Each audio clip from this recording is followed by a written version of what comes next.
அனைவருக்கும் வணக்கம். நான் தமிழரசி பாலமுருகன். இந்த பதிவில் நம்ம பார்க்க போகிறது நிறைய நாட்களாக கமெண்ட் செக்ஷனில் சில பேர் கேட்டுட்டு இருந்த ஒரு கேள்விக்கான பதில். இது சமீபத்தில் கேட்ட கேள்வி இல்லைங்க. ஒரு 4-5 மாதங்களாகவே ஒரு 2-3 பேர் இந்த மாதிரியான கேள்விகள் கேட்டுட்ருக்கிறாங்க. ஸோ அவர்களுக்கான பதிலை தான் இந்த பதிவில் நம்ம பார்க்க போகிறோம். இது மற்றவர்களுக்கும் பயன்படக்கூடும். இது பெண்களுக்கு தேவையான மிக முக்கியமான ஒரு பதிவு. அதனால் பதிவை ஸ்கிப் பண்ணாமல் கடைசி வரைக்கும் பாருங்கள். இந்த பதிவில் நம்ம என்ன பார்க்க போகிறோம் அப்படின்னு கேட்டிங்கன்னா, சில பெண்களால் பூஜையே என்னால் செய்ய முடியல, ஒரு விளக்கு கூட என்னால் ஏற்ற முடியல, விளக்கேற்றணும் பூஜை செய்யணும் அப்படிங்கிற ஒரு எண்ணமே எனக்கு வர மாட்டேங்குது, அதெல்லாம் செய்யணும் அப்படின்னே எனக்கு ஒரு உத்வேகம் அப்படிங்கிறது வர மாட்டேங்குது, நான் விளக்கேற்றி பல நாட்களாச்சு, ஏதாவது ஒரு முக்கியமான விசேஷம் அப்படின்னா நான் ரொம்ப கஷ்டப்பட்டு தான் அதையும் நான் செய்கிறேன், கோயிலுக்கு போகணுன்னாலே பல தடங்கல்கள் எனக்கு வருது, கோயிலுக்கு போகணும் ஒரு பூஜை பண்ணணும் அப்படின்னு அந்த பேச்சை எடுத்தாலே எங்கள் வீட்டில் பிரச்சனை சண்டை அதுதான் வருது. தெய்வம் எங்கள் வீட்டில் இருக்கிற மாதிரியே எனக்கு தெரியல. முன்னாடிலாம் நான் நல்லா பண்ணேன், பட் இப்போ என்னால் எதுவுமே பண்ண முடியல. எங்கள் வீட்டில் நடக்கிற ஒரு விஷயமும் என் மனதுக்கு கஷ்டத்தை அளிக்கிறது அப்படின்னு நிறைய பேர் கேட்டிருக்கிறாங்க. இன்னும் சில பெண்கள் நான் கஷ்டப்பட்டு தடங்கள்லாம் வந்தாலும் பூஜை பண்ணாலும் பூஜை நடக்கும்பொழுதோ அல்லது பூஜை ஒரு சின்ன பூஜை பண்ணுறோம் அது முடிஞ்சதுக்கப்புறமோ வாக்குவாதங்கள் சண்டையில் தான் அது முடியுது. ஏன்னு எனக்கு தெரியல. ஒருவேளை தெய்வத்துக்கே என்ன பிடிக்கலையோ, அந்த கோயிலுக்கு வர வேணான்னு என்னை தடுத்து நிறுத்துறாரா அப்படின்னு தெரியல அப்படின்னு நிறைய பெண்கள் கேட்டிருந்தாங்க. ஸோ அதற்கெல்லாம் ஒரு பதில் தான் நம்ம இதில் பார்க்க போகிறோம். பூஜை பண்ண முடியல, தெய்வ சக்தி ஒரு வீட்டில் நிறைவாக இருந்தால் மட்டுமே அந்த வீட்டில் மங்களகரமான விஷயங்கள் நடக்கும். நேர்மறை ஆற்றல்கள் இருந்தால் மட்டுமே அந்த வீட்டில் ஒரு பெண்ணுக்கு பூஜை பண்ணணும், விளக்கேற்றணும், விளக்கு சாமான்லாம் நம்ம வாஷ் பண்ணணும், பூஜை அறையை க்ளீனாக வச்சுக்கணும் அப்படிங்கிற ஒரு எண்ணம் தோன்றும். அப்படி இல்லைன்னா சோம்பேறித்தனம் அதிகமாகும். விளக்கேற்றணும், சாமி கும்பிடணும் அப்படிங்கிற ஒரு எண்ணம் வரவே வராது. அது கிரகநிலைகள் பாதிப்புனாலேயும் இது நடக்கும், அல்லது தீய சக்திகளோட பாதிப்பு அந்த வீட்டில் இருந்தாலும் அது நடக்கும்.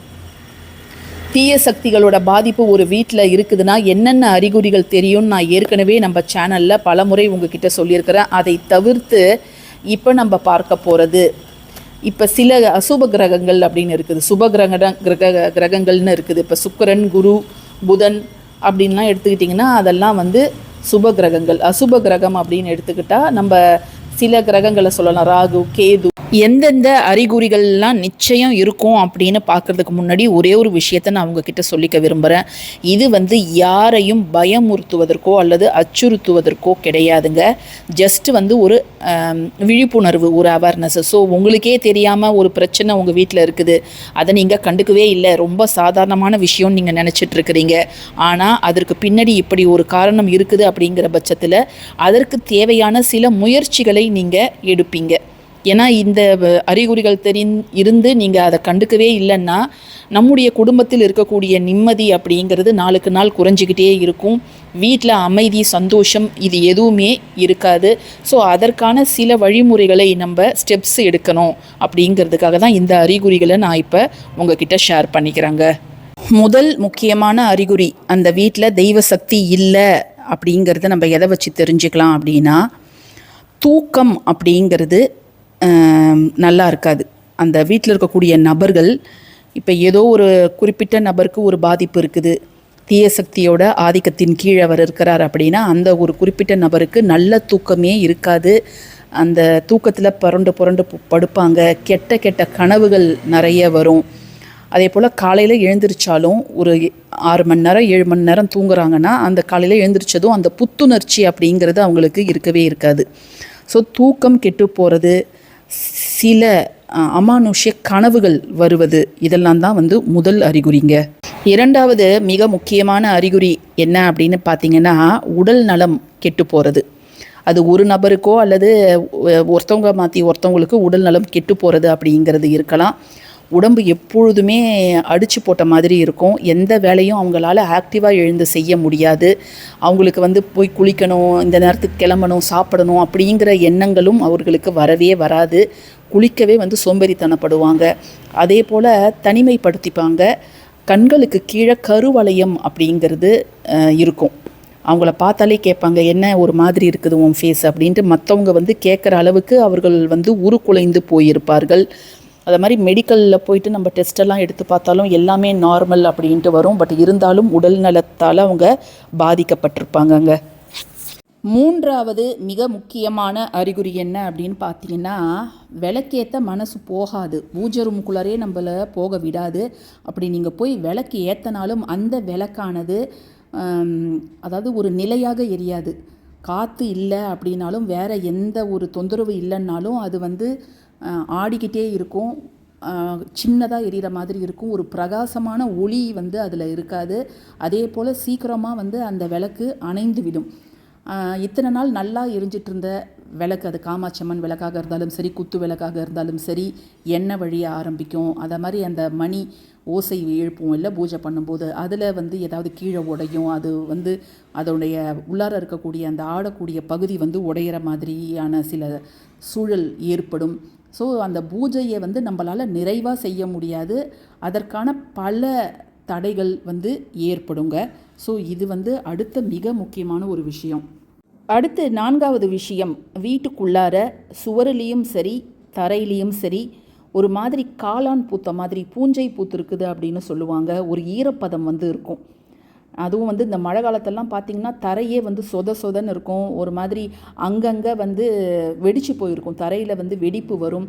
அதே போல் சுவர்லேயும் வந்து அந்த பெயிண்ட்லாம் உறிஞ்சிக்கிட்டு தொட்டு பார்த்தா ஈரமாக இருக்கும். அந்த ஈரப்பதம் அதிகமாக இருக்கிறதால தான் இந்த மாதிரி பூஞ்சை காளான் வருது அப்படின்னு சொல்லுவாங்க. இப்படி உங்கள் வீடுகளில் கருப்பு கருப்பாக சுவரெல்லாம் கருப்பு கருப்பாக இருக்கும் பட்சத்தில் அதுவும் வந்து ஒரு தீய சக்தியோட அறிகுறி தான். நீங்கள் கேட்கலாம், எங்கள் ஈரம் பட்டுச்சுன்னா மேலே ஓவர் டேங்க்கு வந்து தண்ணி லீக் ஆச்சுன்னா செவுறு அதை மாதிரி ஆகும் அப்படின்ட்டு. எந்தவித காரணங்களும் இல்லாமல் நம்ம சொல்வது, எதுவுமே இல்லாமல் அதை மாதிரி ஆகுது. அதை வந்து நம்ம க்ளீன் பண்ணிவிட்டு பெயிண்ட் ஃப்ரெஷ்ஷாக அடித்தாலும் கொஞ்ச நாளில் திரும்ப ஆகுது அப்படிங்கிற சப்ஜெக்டை தான் நம்ம இப்போ பேசுகிறோம். ஸோ இதுவும் வந்து ஒரு தவறான அறிகுறி தான்.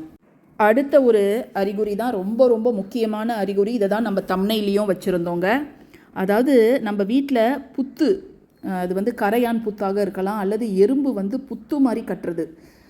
திடீர்னு பார்த்தா ஒரு இடத்துல அப்படியே கரையான் புத்து மாதிரி கட்டி வச்சுருக்கோம். அதுவும் குறிப்பாக நம்முடைய நிலைவாசலில் அந்த மரச்சட்டம் இருக்குது இல்லையா, அங்கே வந்து நம்ம ஒரு நாள் க்ளீன் பண்ணுவோம், அடுத்த நாள் பார்த்தா அவ்வளோ மண் அவ்வளோ புத்து மாதிரி கட்டி வச்சுருக்கோம். ஸோ நிலைவாசலில் கரையான் பாதிப்போ அல்லது எறும்புகள் புத்து மாதிரி கட்டி வச்சுருந்தாலோ, அது உள்பக்கமாக இருந்தாலும் சரி, வெளிப்பக்கமாக இருந்தாலும் சரி, மேலையாக இருந்தாலும் சரி, அது வந்து மிக முக்கியமான ஒரு அறிகுறி.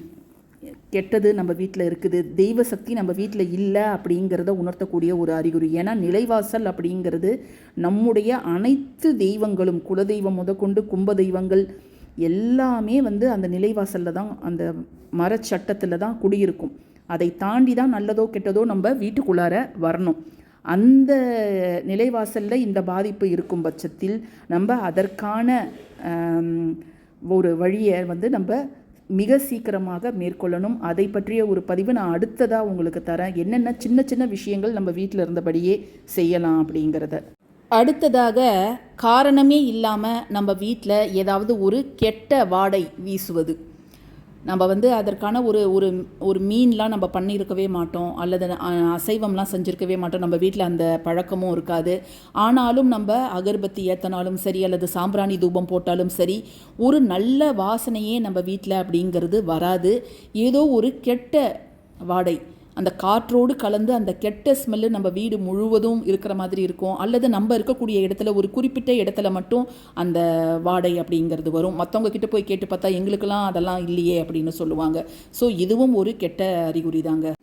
அடுத்த விஷயம் என்ன அப்படின்னு பார்த்தீங்கன்னா, காரணமே இல்லாமல் சின்ன பிரச்சனை கூட பெரிய சண்டையில் வந்து முடியறது. வாக்குவாதங்கள், எப்போ பாரு வாக்குவாதம், சண்டை. ஏதாவது இப்போ 4 பேர் இருக்கிறாங்கன்னா ஒருத்தவங்க மாற்றி ஒருத்தவங்க யார் மேலேயாவது யாராவது கத்திக்கிட்டு தான் இருப்பாங்க. ஸோ இப்படிப்பட்ட சூழல்கள் நம்ம வீட்டில் இருக்கும். ஆக மொத்தம் வீட்டில் வந்து ஒரு நல்ல அதிர்வலைகளே இருக்கவே இருக்காது. எல்லா வகையிலையும் நமக்கு அடிமேல் அடி விழுந்துக்கிட்டு தான் இருக்கும். ஸோ இப்படிப்பட்ட விஷயங்கள் நடக்குது அப்படின்னா நம்ம வீட்டில் தெய்வ சக்தி, நல்ல சக்திகள், நல்ல அதிர்வுகள் குறைஞ்சிட்டு வருது அப்படின்னு தான் அர்த்தம்.